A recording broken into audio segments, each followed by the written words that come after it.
Bonjour à tous, aujourd'hui nous allons faire une émission spéciale. Spéciale de quoi? De la préservation des mers et des océans. La nature, c'est important. Place au générique.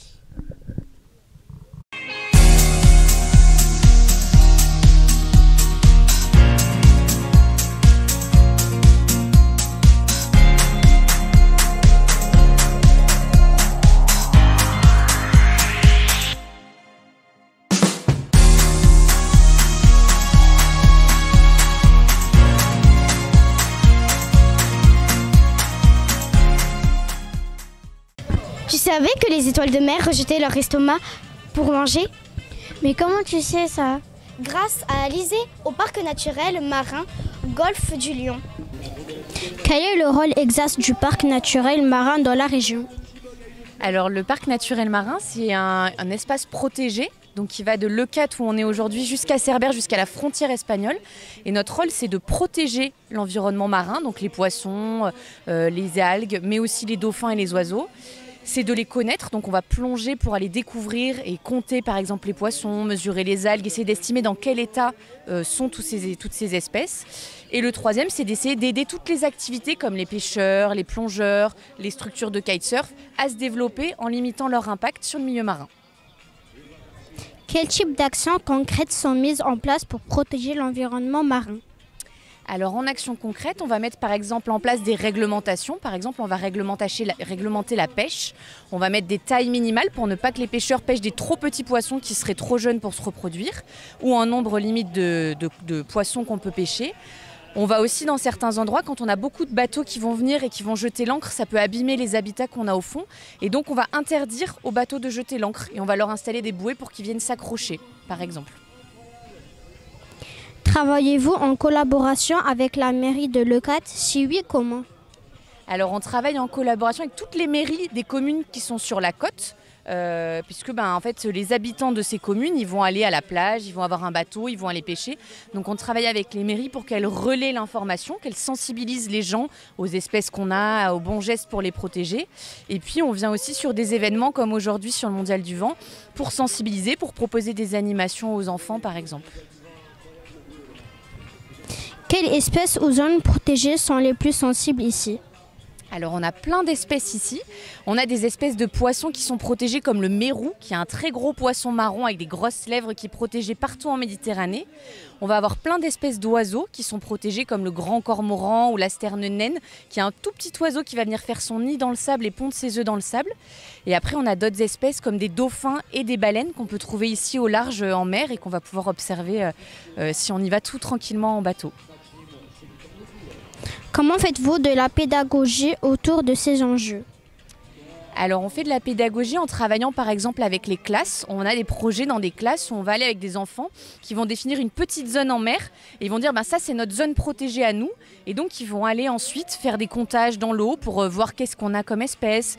Ils vont essayer d'aller faire des ramassages de déchets. Ils vont proposer ensuite aux maires, comme aux maires de Leucate, des mesures pour protéger la plage. Par exemple, mettre en place des petites poubelles de plage ou des cendriers, mettre en place des panneaux.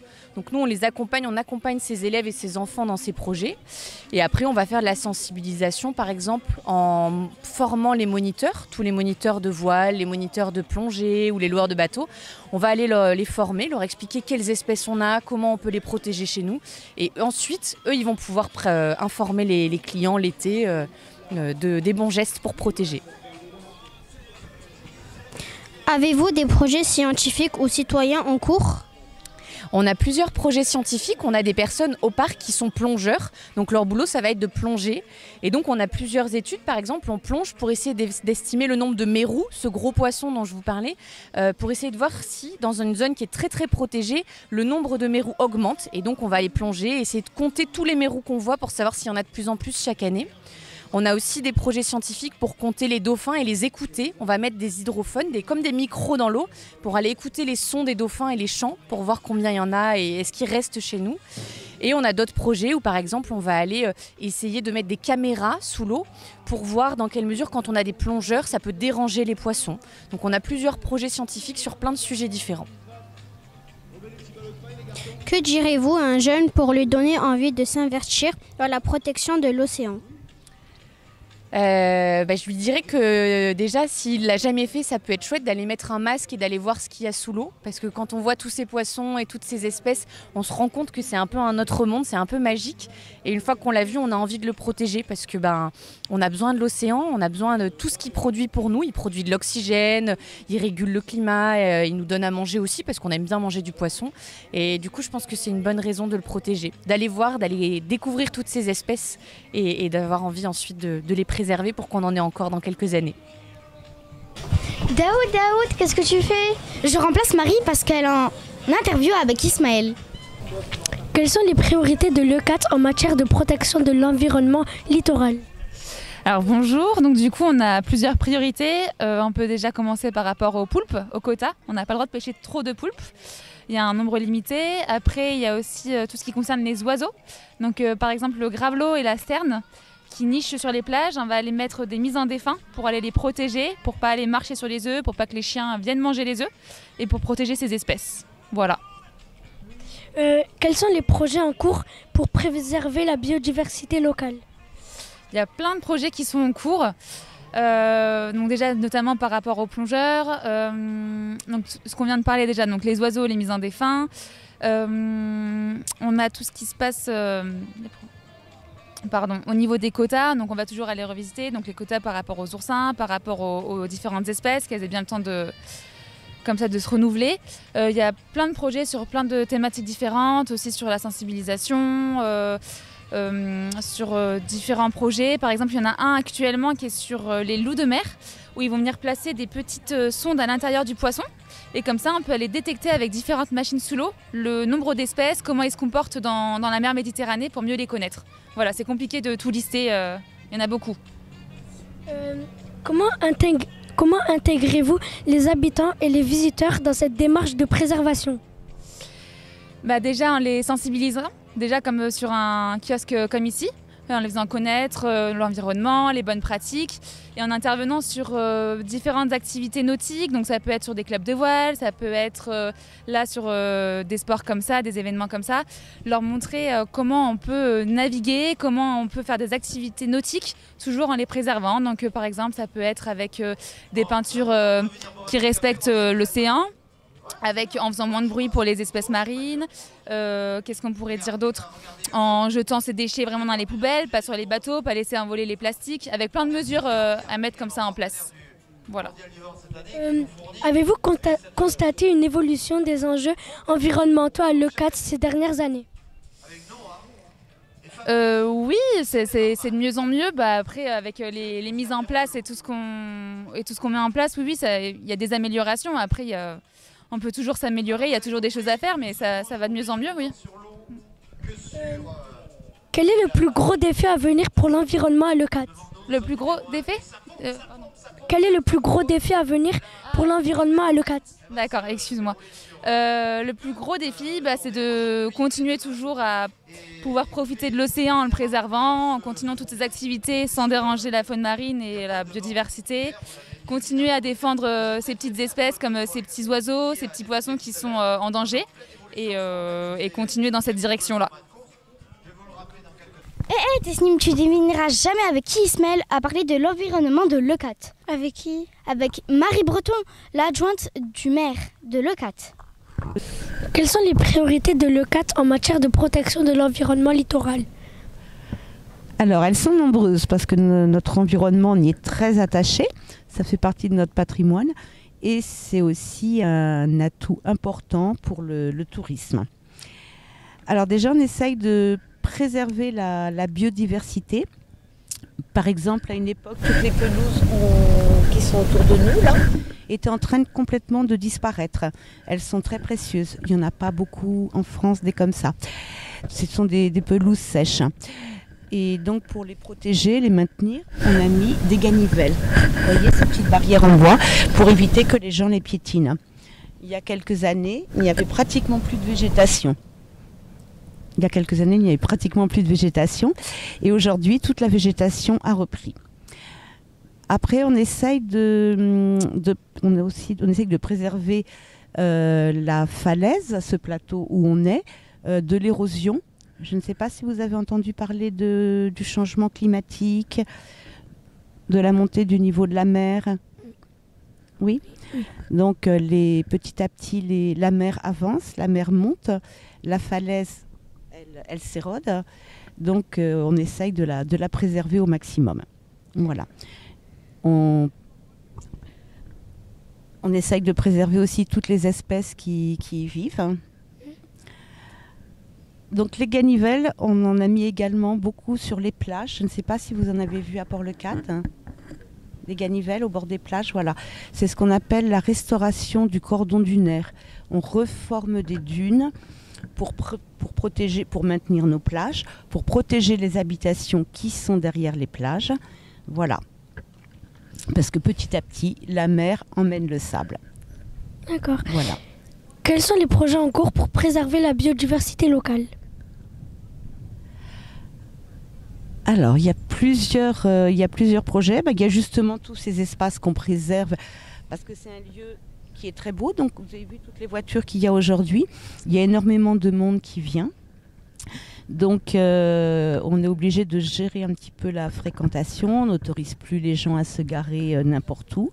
Et on a créé justement des petits sentiers pour se promener, pour ne pas aller partout. Parce que toutes ces pelouses, ce sont également là où se développent des espèces animales rares, comme des petits oiseaux comme le pipi-trousseline, qui sont en voie de disparition, et d'autres plantes également. Alors ça, c'est la préservation sur le plateau. Également, on a des pins, le pin d'Alep, les pins qui sont derrière. C'est une espèce très envahissante et qui menace d'autres espèces végétales. Donc, on organise aussi des chantiers de nettoyage des espaces naturels avec tous les gens qui sont volontaires sur la commune, avec les associations, avec des enfants, avec tous les jeunes du conseil municipal des jeunes et notamment le jour du World Cleanup Day, c'est la journée mondiale du nettoyage de la planète. Voilà, on essaye d'avoir nos plages également propres, le plus propre possible. Par exemple, de préserver le sable. Le sable, il y a vraiment tendance à disparaître et le sable ici, c'est important. Donc on essaye de le nettoyer moins souvent. Si on nettoie les plages, c'est souvent parce que les gens laissent beaucoup de déchets dessus. Donc on fait tout ce qu'on peut pour éviter que les gens laissent des déchets sur les plages et pour avoir à nettoyer le moins possible pour que les plages restent propres le plus longtemps possible. On a mis par exemple en place des espaces de plage sans tabac où il est interdit de fumer. Voilà. Et de façon générale, il est interdit de laisser ses mégots sur le sable qui pollue également l'eau. Donc on maintient aussi on préserve la qualité de l'eau.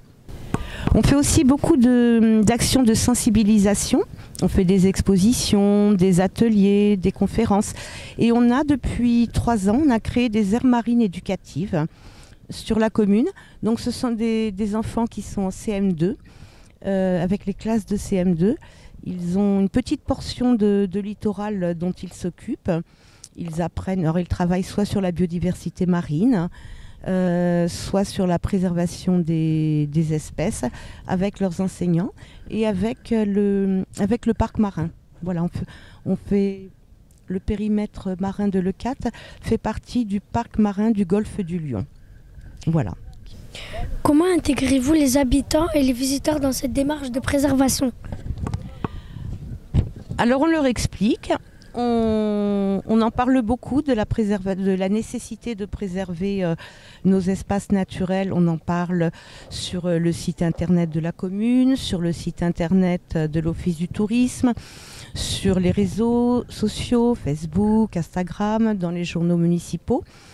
Justement avec les élèves aussi de la commune dont je vous parlais, qui font partie des aires marines éducatives et aussi toutes les autres classes bien évidemment.